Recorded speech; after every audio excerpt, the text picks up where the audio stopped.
growing up, I was a pretty good kid. You see, my parents got a divorce when I was pretty young. I think I was 4 to be exact. So I was pretty much raised by my mom. And my dad was and is still definitely in my life. As a kid, I saw him 4 to 6 days out of every week, more or less. But as most people know, when the parents split, the mom always gets the kid. Like for the dad to get the kid, he has to have his entire life together, be making a shit ton of money, and prove that he has more than enough time to attend to the children. And the mom has to be a crackhead. Then he might get the kids. And because of this, it feels as if you're raised by your mom. And you know what? That's how it's supposed to be, because moms are built for this shit, okay? And don't get me wrong, I love my dad, and he's a good dad. He's a cool dude. But even the best dad can't hold a flame to an okay mom. I mean, if you want proof of this, just take a look at our culture around Mother's Day and compare it to Father's Day. You see, when Mother's Day rolls around, walk into any store, especially like a Macy's or a Target, and for as far as the eye can see, it is just nothing but mom propaganda. You got balloons and flowers and chocolates, and everything is being advertised as a great gift for mom. You could go to the hardware section of a Walmart and you will see a sign above the flathead screwdriver saying, "This would be a great gift for mom. I know she probably won't ever use it." But shit, nigga, she's your mom, and don't act like she didn't ask you 2 months ago to fix that cupboard.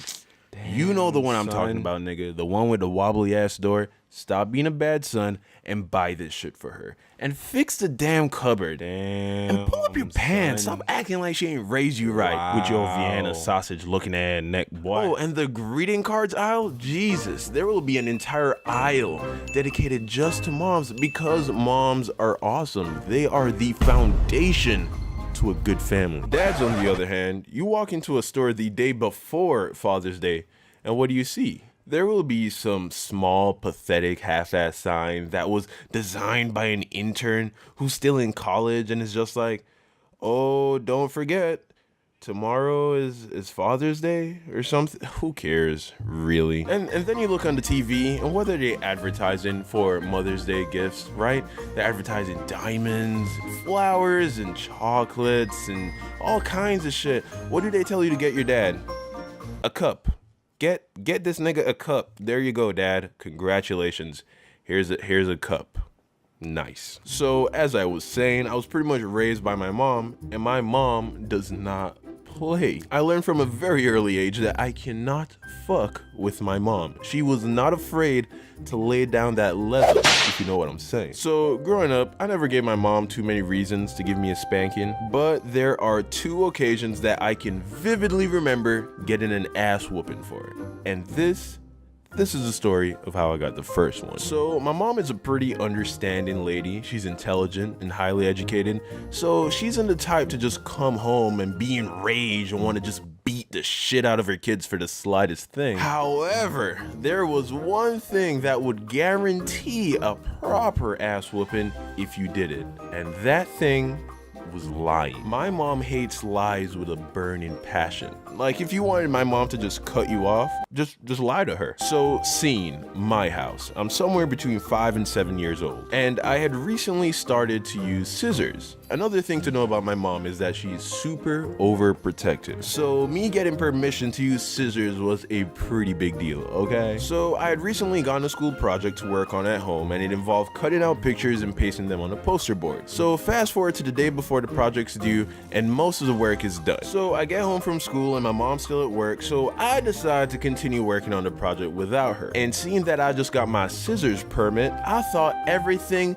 was fine. I got this, it's Gucci. So I cut out some more pictures for my project and everything was fine. Until I got bored.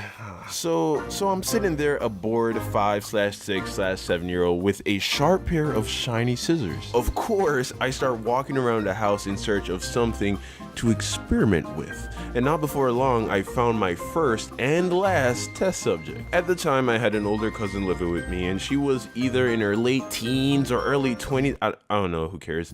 Anyway, she had a boyfriend who is now her husband. Sup, Peter?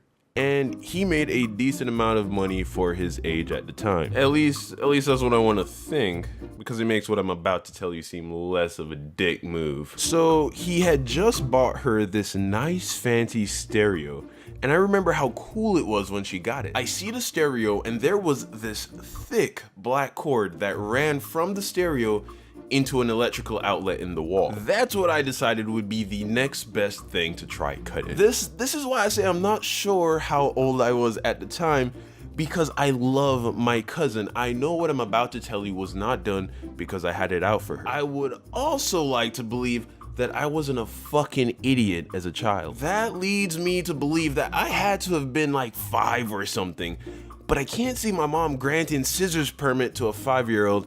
Anyway, I take the scissors, I place the cords in between the blades, and I start trying to cut the cord. The plan was to make a small incision in the rubber casing of the wire. Why? I don't know. I really just don't know. I can't give you a real reason. It just happened. So here I am, I start trying to cut the cord, and it just won't cut.